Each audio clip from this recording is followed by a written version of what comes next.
Alhamdulillahi Rabbil Alamin, wal aqibatu lil muttaqin, wa la udwana illa 'alal zalimin.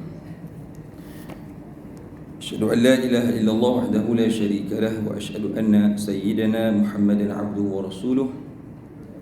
Allahumma salli wa sallim wa barik 'alaihi wa 'ala alihi wa sahbihi wa man tabi'ahum bi ihsanin ila yaumiddin. Wa ba'd.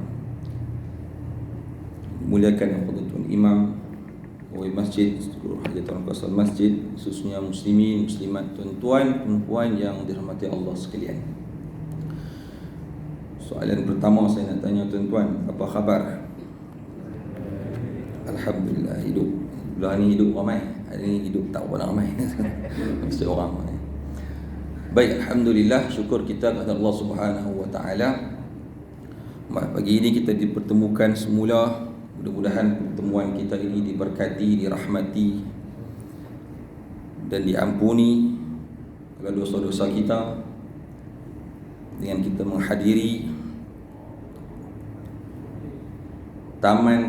salah satu taman daripada taman syurga. InsyaAllah tuan-tuan, pagi ini kita nak cerita special sikit.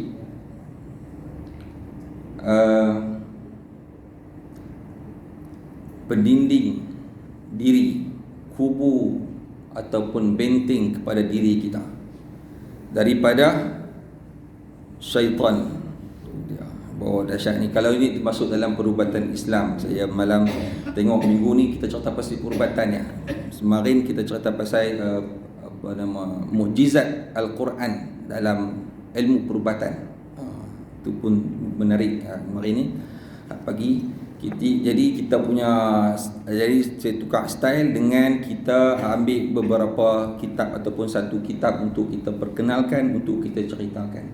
Pagi ini tuan-tuan, saya nak cerita tentang benteng diri. Kita nak cerita tentang kubu untuk diri kita, pertahanan daripada syaitan, jin dan syaitan, kita sebut senang, dan sekali manusia lah kata-kata. Sebab saya ada pengalaman dengan kita kata perubatan Islam. Sama ada yang berbentuk kepada penyakit zahir, sama ada berbentuk dengan penyakit batin. Saya ingat saya bermula 2010, saya ingat mula dengan Darus Syifa, kemudian dengan beberapa tempat lagi termasuk Ashabul Yamin, ada Nur Syifa, belajar dalam beberapa perguruan juga, sampai kira-kira pergi ke Indonesia waktu 2010, 2011 gitu. Jadi duk minat kita ni, bila kita masuk dalam bidang tertentu, bidang satu bidang tu, puluh sungguh, cari sungguh. Jadi tapi letih tu pasal apa? Duk main dengan benda yang tak nampak. Tak nampak, tapi dia ada. Semalam kita buat balik, tengok rujukan balik. Dia tuan-tuan, kita baca benda bab-bab macam ni, dia main nak cari bulu roma. Semalam baca dalam lebih kurang pukul 12 malam, baca pun malam 12 malam, rujuk balik tengok, dia main lain macam ni kan. Lepas tu keluar pergi dapur, lain macam ni, apa ni, lantak habis lah kata. Jadi jangan kacau kita. Kita berada di alam syahadah daripada alam ghaib, tapi kita wajib kita beriman dengan ghaib. Ciri-ciri orang yang beriman, alladzina yu'minuna bil ghaib, sebut awal lagi dalam Quran kan, alladzina yu'minuna bil ghaib wa yuqimus salata wa mimma razaqnahum yunfiqun. Salah satu perkara ghaib itu ialah jin dan syaitan. Dalam Al-Quran ada satu surah namanya surah jin, surah jin. Jadi lebih kepada situ lah sebenarnya. Pasal minggu ni pun ada beberapa kes yang dirujuk kepada saya tentang benda-benda beginilah. Jadi baik juga kalau kita ceritakan, sebab bila tanya rata-rata yang kena gangguan tersebut, dia tidak ada benteng diri. Kalau ada pun lemah. ataupun kita kata mudah dirobohkan, mudah diterobos. Biasanya kalau kata mereka rujuk dekat saya akan tanya, apa yang makcik amalkan? Kalau makcik kan, kalau pakcik, apa yang pakcik amalkan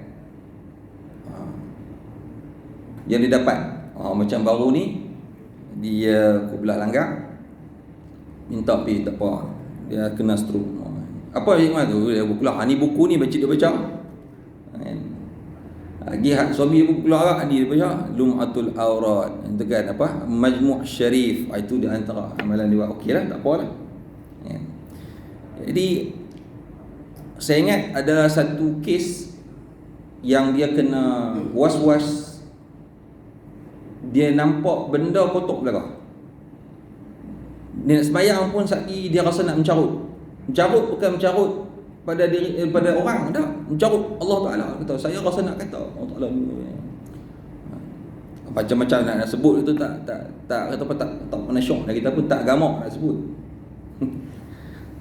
Tak gamak nak sebut. Teringat ni filem hebat, nombor 1 kutipan Ismail. Saya tak boleh nak sebut pasal dia nak pi dia pun boleh nama filem elok.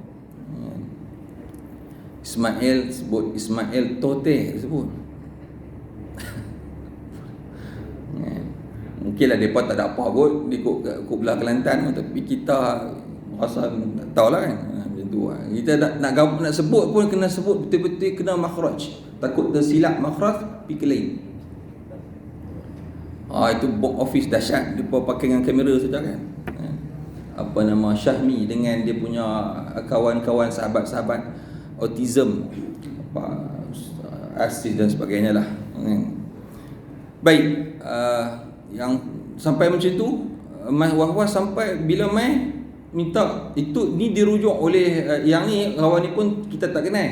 Jumpa dengan Syekh Yusuf jawab agama kita lah. Syekh Yusuf Ahmad. Entah tolong Ustaz Habib. Apa Ustaz? Ni perempuan ni. Rupanya duduk dekat rumah ya. Duduk kat rumah taklah jauh kan, tapi rumah mak dia lah dekat situ. Mai. Kamu baca apa? Bila kita suruh baca Qul huwallahu boleh gagah. Qul a'udzu falaq lagi, okey boleh lagi. Ingat sikit-sikit. Mai Qul a'udzu tak apa Ustaz. Qul a'udzu tak apa. Ni orang perempuan yang dah ada anak seorang dah. Kan? Tapi Ustaz saya dulu teruk, tak apalah masalah. Tak apa. Tapi itu keadaan yang berlaku pada hari ini.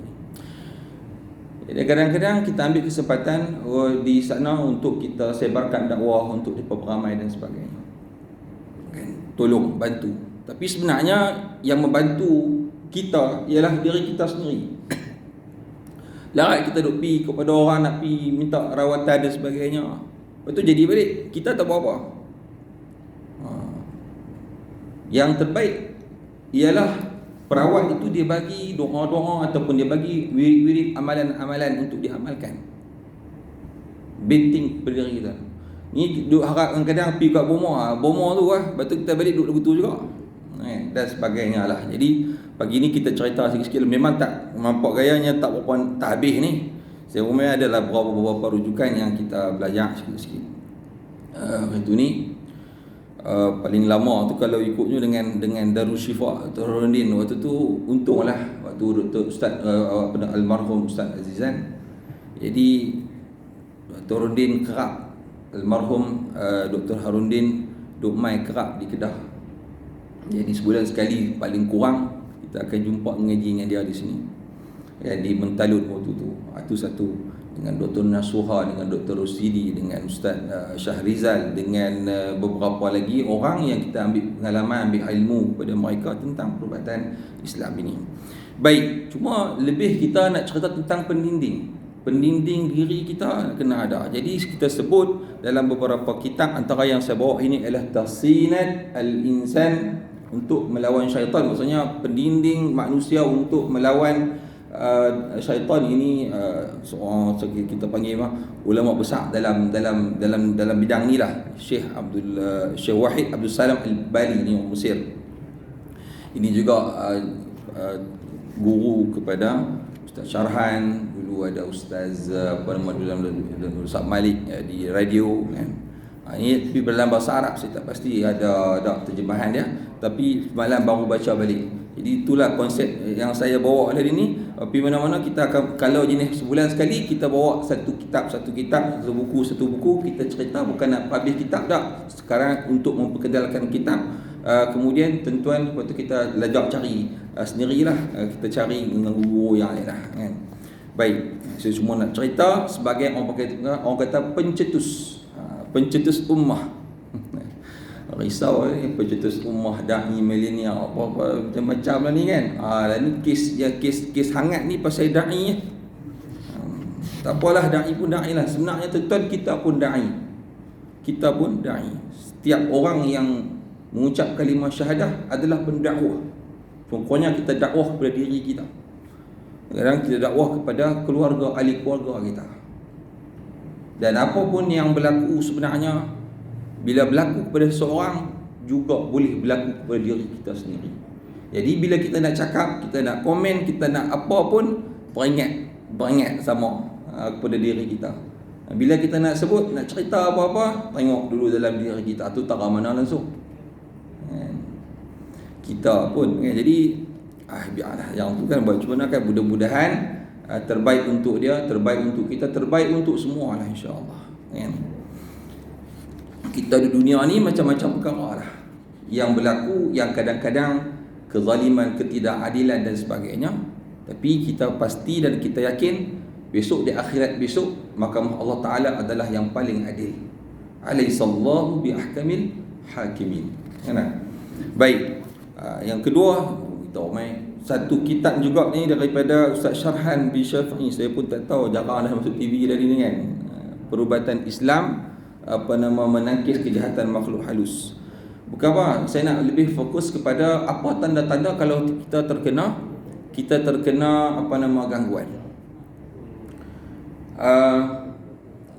Pertama, sebab kadang-kadang kita nak cerita, Ustaz saya okey, sakit tu macam mana? Kadang-kadang tak hati cerita.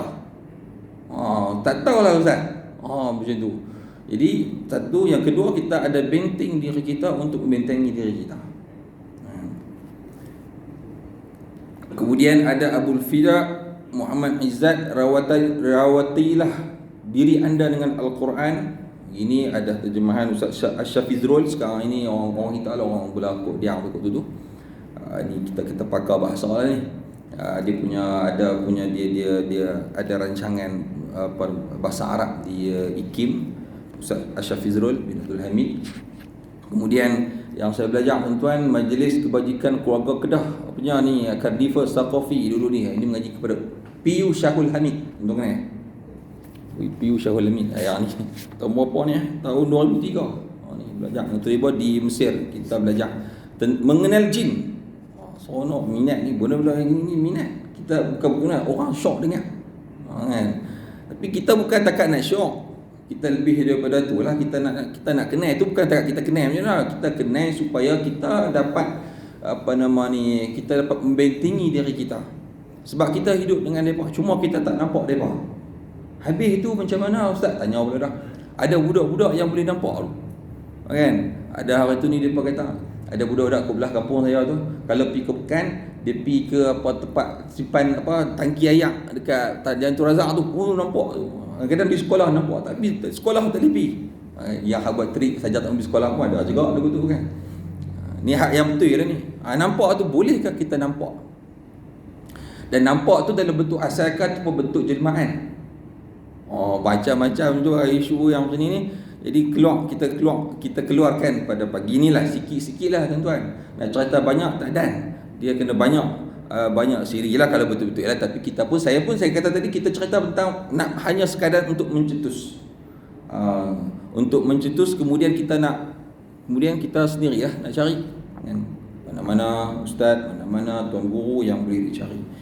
Kita sekadar suam-suam kuku sajalah. Yang terakhir saya perisai perlindungan oleh Dr. Syekh Abdullah bin Muhammad As-Sadhan. Saya pun tak tahu macam mana bahasa Arab dia. Tapi macam itulah. Ini terjemahan. Yayasan Islam Terengganu pun bagus juga, yang semalam saya baca dalam beberapa kitab yang saya ada, saya buat yang ni. Jadi tuan-tuan, cerita kita ambil daripada yang agak mudah untuk kita faham, ialah kita ambil di sini perubatan Islam menangkis kejahatan makhluk halus. Ini buku Ustaz Syarhan bin Syafiq At-Tabibi, dia tulis oleh muridnya bersamalah Ustaz Fakhrul Ridha. Ini duduk di Pahang lah ni. Kawan-kawan kita lah di Insaniah, waktu di Insaniah di Mesir. Baik, mula-mula kita cerita tentang pasal asal usul kejadian jin.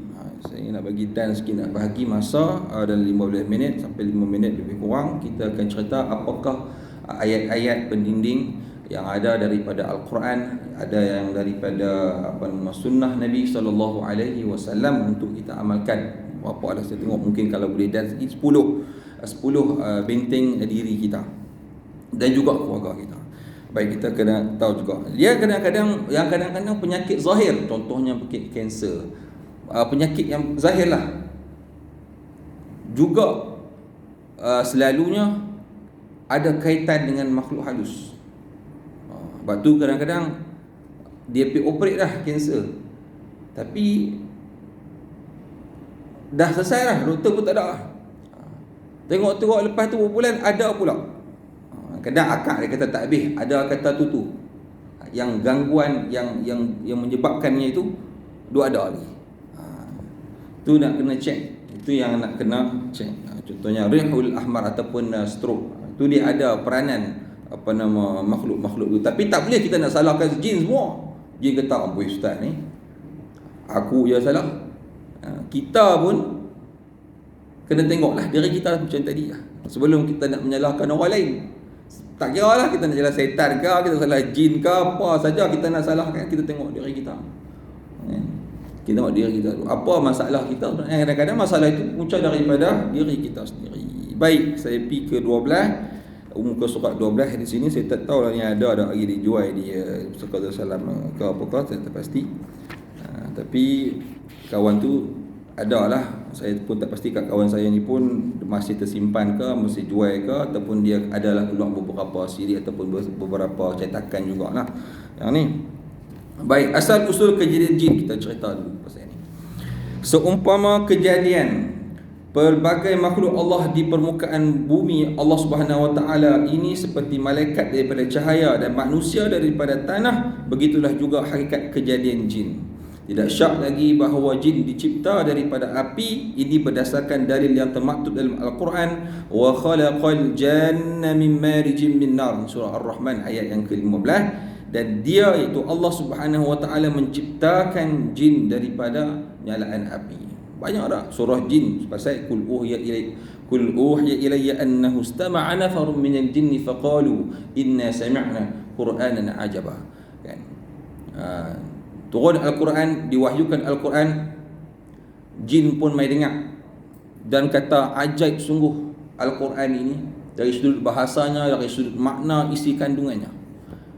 Sekumpulan jin mai kepada Rasulullah memeluk Islam, kemudian dia sebarkan Islam kepada kaumnya pula. Ada beberapa cerita lah, tengok nanti. Saya pun ambil beberapa kitab, kalau kata kita boleh susun ataupun tulis lain ni cantik juga. Semua nak buat, bila nak siap macam bercahap tu, ada 2-3 ni tak siap lagi, nak buat yang lain pula. Baik, kemudian manusia dan jin itu dia boleh, maknanya tidak mustahil berkumpul sekali. Contohnya macam ayat dalam surah Al-Isra, kullu ijtama'atil insu wal jinnu ala ay ya'tu bimithli hadzal Qur'an la ya'tuna bimithlihi walau kana ba'duhum li ba'din zahira. Kalau berkumpul jin dan manusia itu untuk menciptakan seperti Al-Quran yang kita duk baca hari ini, maka takkan mampu. Itu mukjizat Al-Quran. Manusia tak akan mampu untuk tiru macam mana kalamullah Al-Quran yang kita baca hari ini. Kalau orang yang biasa, mungkin dia kata tak ada apa-apa, baca biasa, bahasa Arab biasa, tapi tak. Bila pakar bahasa dia dengar Al-Quran, dia tahu ini bukan daripada manusia. Manusia takkan mampu untuk cipta atau buat ayat yang sebegini hebat. Tu yang kata apa nama itu, dari sudut mukjizat, dari sudut bahasa Al-Quran itu sendiri. Kan Al-Quran dia turun waktu di celah-celah orang musyrikin bangga dan juga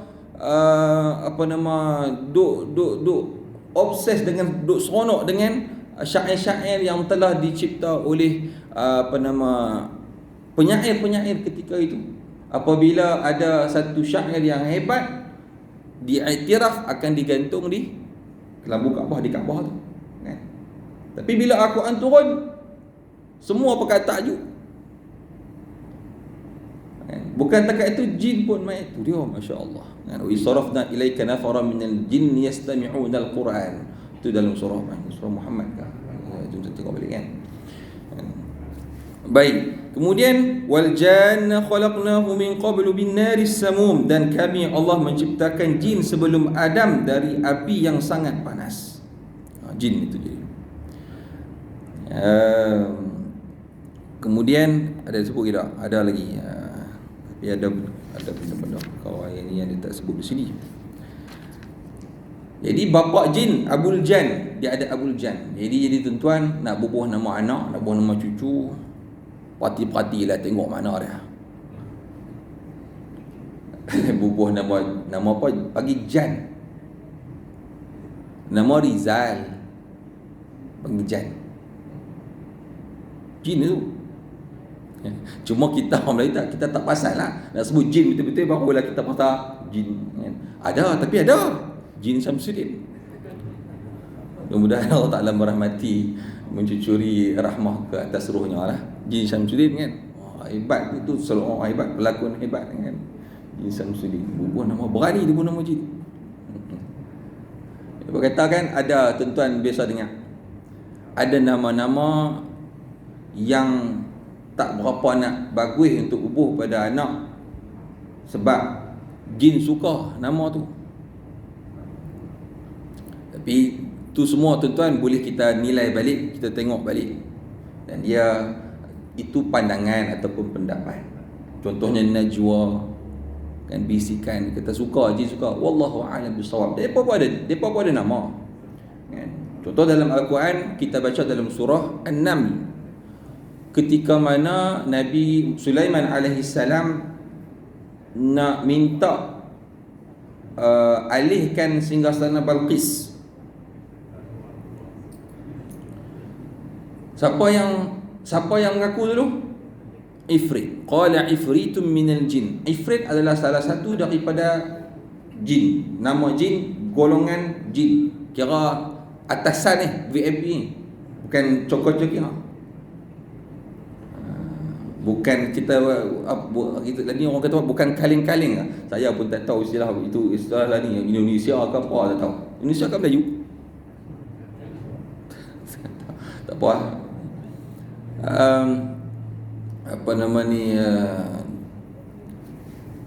Macam tu lah ceritanya kan.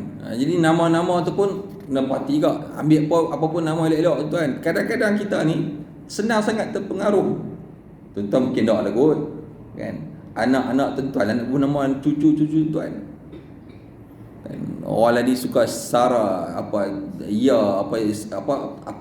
Lisha belakang tu dia Lisha lah apa semua. Tu pelakon nama dia dia Lisha apa nama tu tak tahu lah pelakon apa jenis-jenis tu lah.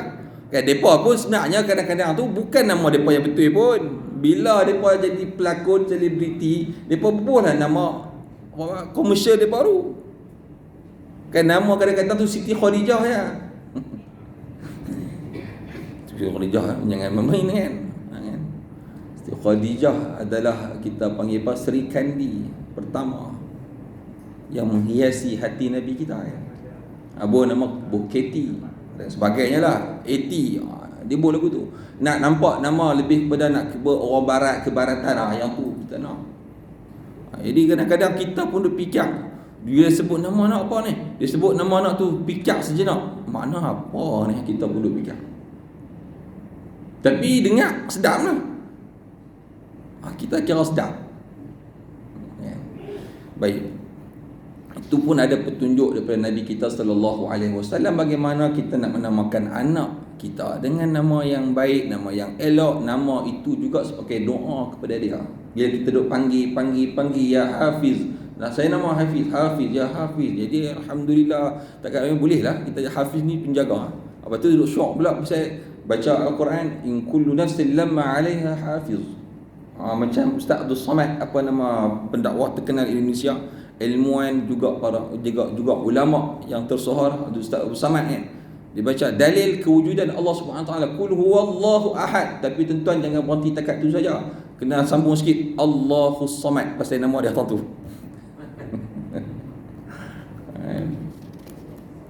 Tak apalah, itu dia lawak hebat kan, dengan dia punya lawaknya dan berisinya sangat berisi lah kan. Baik, itu cerita qala ifritun minal jinni ana atika bihi qabla an taqum min maqami. Ifrit kata aku boleh membawa singgasana Balqis itu dalam jangka masa duduk nak berdiri. Diri itu kalau kita duduk tegak tu sampai singgasana tu cepatnya. Dari Palestin, daripada Yaman ke Palestin, lebih kurang lah macam tu. Jauh. Tapi ada seorang lagi yang hebat manusia.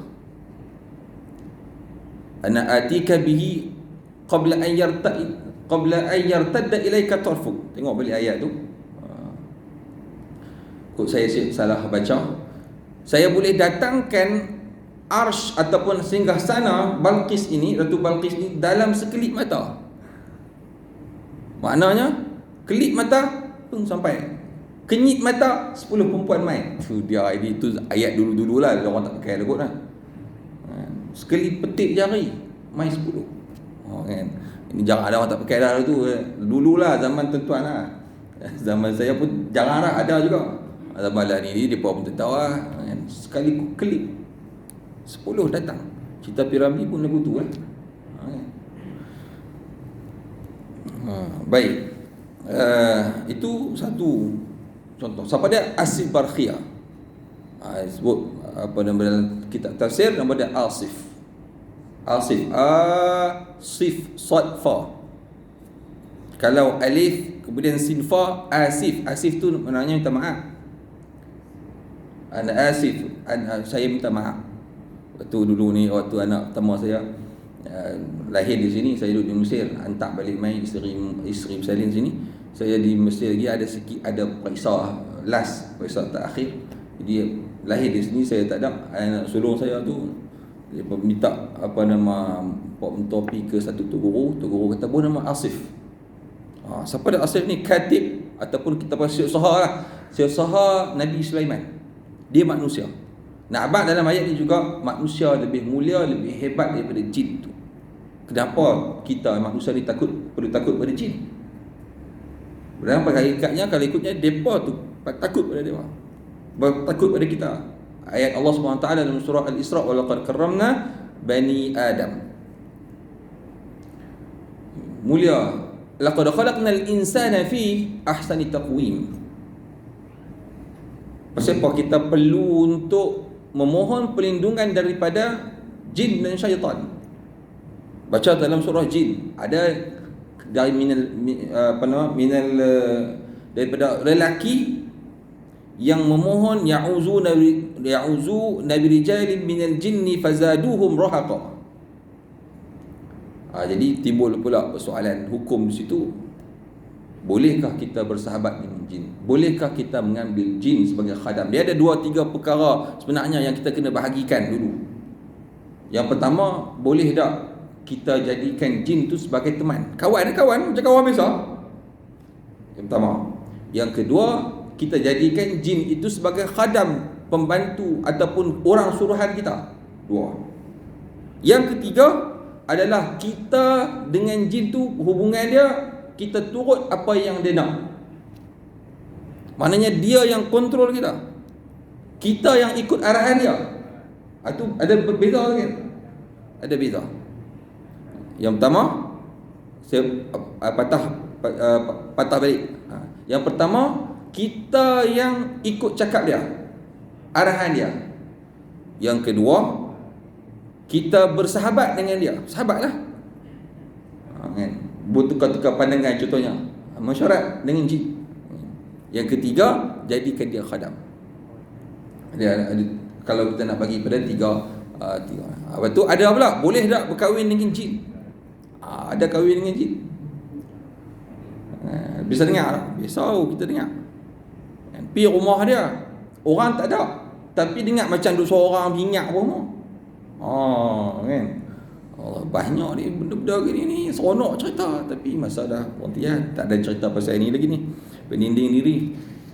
Baik, saya ingat saya berhenti dekat dululah yang ni, yang pasal cerita pasal benda kita nak tahu juga, bukan kita nak tahu hakikat jin, wallahu alam bisawab, kita tak nampak, tapi yang diceritakan oleh para ulama, pengalaman mereka yang disebut dalam Al-Quran, yang disebut dalam hadis, itu sebenarnya sangat membantu kita dah untuk kita mengenali mereka, dan kita adakan pendinding di antara mereka, sebab mereka duduk bersama kita. Yang hari ni, pagi ni mungkin jin lebih ramai daripada kita main ikut kuliah. Cuma kita tak nampak kan? Saya ingat cerita dulu Ustaz Fahmi Zamzam cerita. Ustaz Fahmi Zamzam cerita di tempat pengajian beliau, dia Nadwah di Darun Nadwah, sebut apa nama di Lucknow India. Ada satu kelas tu khas untuk jin. Ada tok guru jin. Siapa tok guru jin? Manusia juga. Manusia tak dibenarkan masuk lagi. Pensan lagu tu je. Jadi waktu tu tok guru dengan mengajak jin dengan ada rotan. Salah tibai, kena tibai kat jin pun. Kalau masuk kelas tu bergerak, dengar pergerakan, dengar bunyi kadang kipas nampak goyang apa semua tu. Wallahu a'lam bisawab, kita pun tak ada. Tapi saya ingat tuan-tuan yang ada pengalaman. Yang saya sendiri ada pengalaman duduk seorang-seorang dekat dalam hotel, ada mesyuarat, tak ada siapa boleh main kawan-kawan. Kita seorang duduk canggar tu. Dahlah bilik nampak kosong banyak. Aircon tak buka. Tiba-tiba buka aircon. Sudah kata, tak apa ni kita pun keluar api lain ni.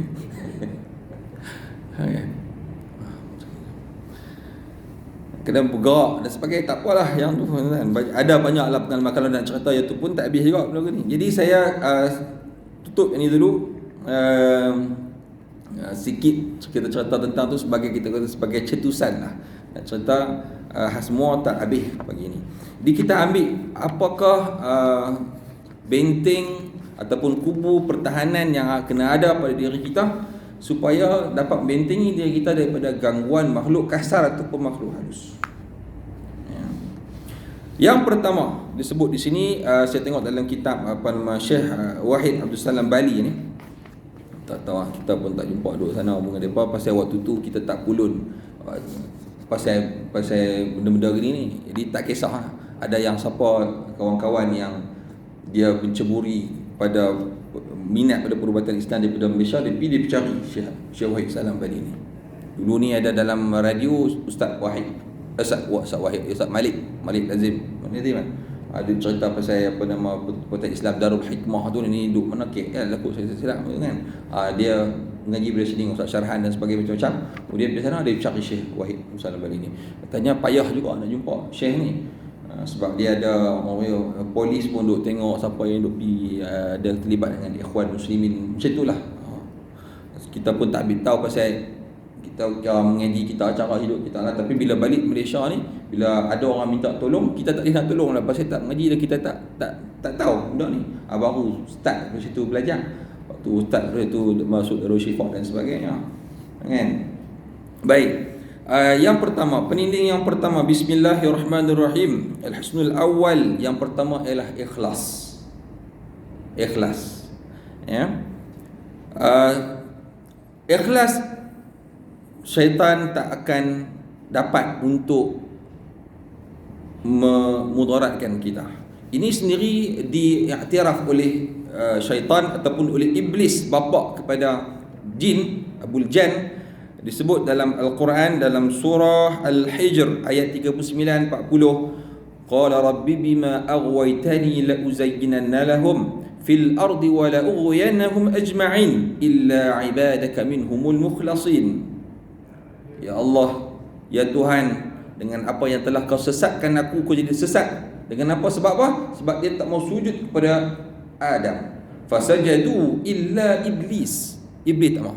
Aba wastakbar. Dia enggan, dia tak mau. Wastakbar, dia rasa diri dia besar, dia rasa diri dia lebih mulia daripada Adam. Kenapa aku perlu sujud?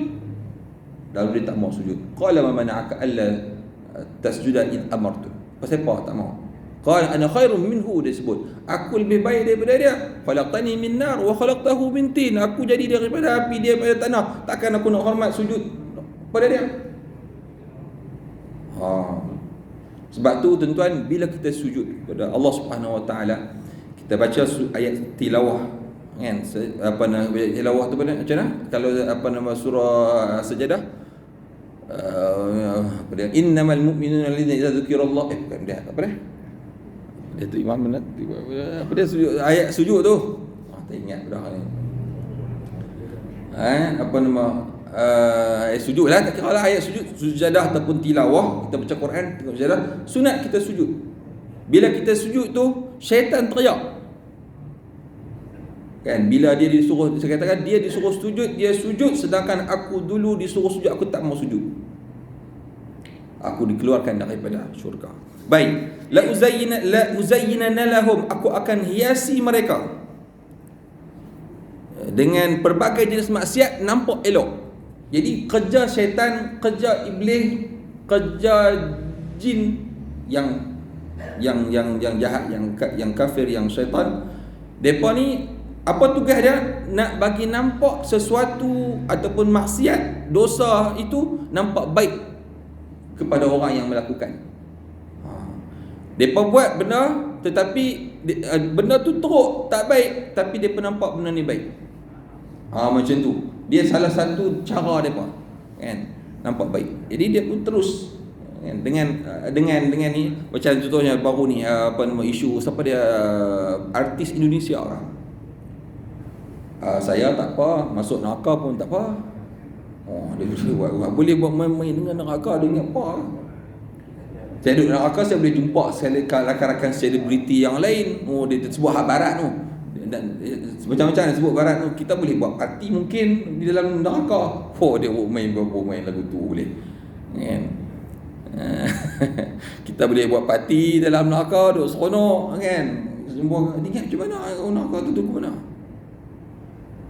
Ingat dia macam hak yang hak filem-filem barat lah, selalu biasanya tentang neraka ada cerita tu, kan? Dia tak tahu nak duduk seminit pun, nak duduk saat pun lagi letih kita. Baik, yang pertama ialah ikhlas.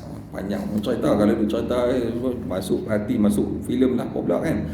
Wala ughiyannahum ajma'in illa ibadaka minhumul mukhlasin. Afaman, dalam surah Al-Fatir sebut afaman zuyyina lahu su'u amalihi fara'ahu hasana.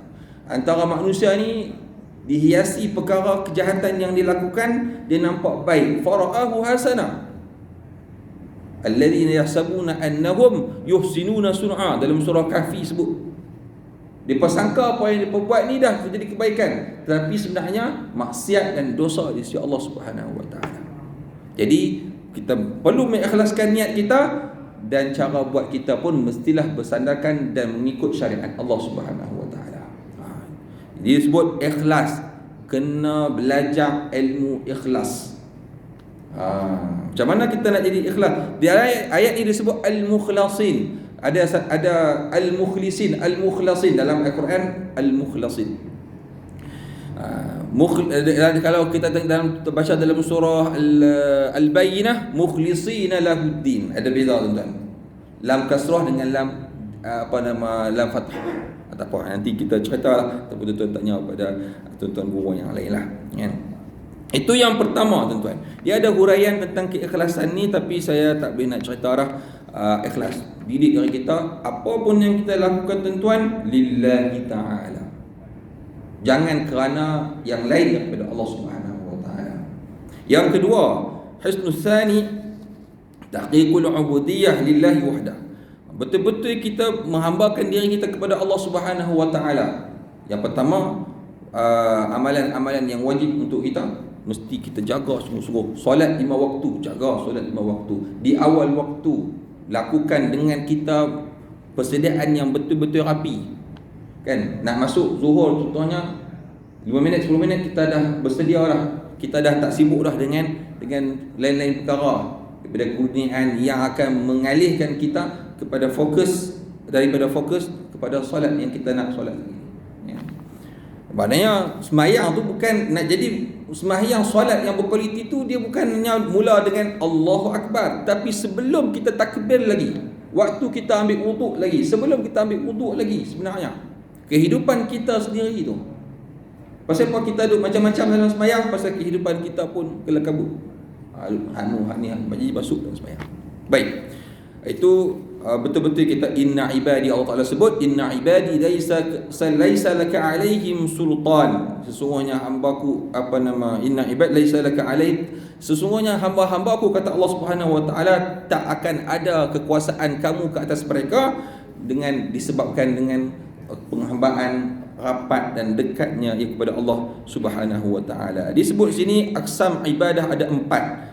Bahagian ibadat ada 4. Yang pertama, ibadah yang berbentuk badaniah seperti sembahyang. Badaniah, badan kita, jasad. Yang kedua disebut ibadah yang berbentuk harta seperti pengorbanan harta benda, contohnya sembelihan, bagi zakat dan sebagainya. Qismus tsalis disebut bahagian yang ketiga ibadah hati.